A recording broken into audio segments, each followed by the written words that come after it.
Во время новогодних каникул на особом контроле должна быть и безопасность детей, особенно сейчас, когда в условиях пандемии отменены все праздничные развлечения, и многие школьники, а речь идет прежде всего о младших классах, могут быть предоставлены сами себе.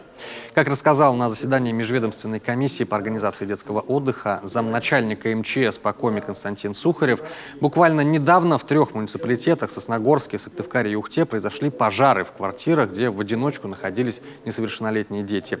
Только по счастливой случайности беда обошла их стороной. В Нижнем Модусе мама вовремя вернулась на обед и смогла вывести и спасти свою дочь.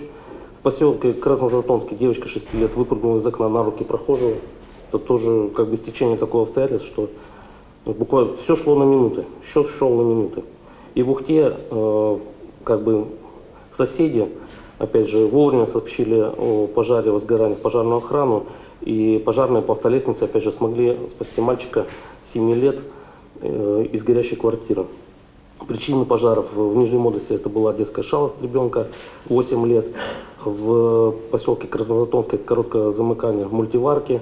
И в Ухте — это возгорание праздничной гирлянды на елке.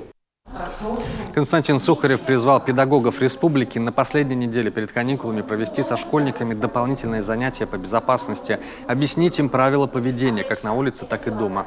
Довести эту информацию нужно и до родителей. Для этого можно использовать интернет-ресурсы, в первую очередь электронный дневник. А министр образования, в свою очередь, напомнила классным руководителям, что они должны знать, чем каждый ребенок занимается на каникулах.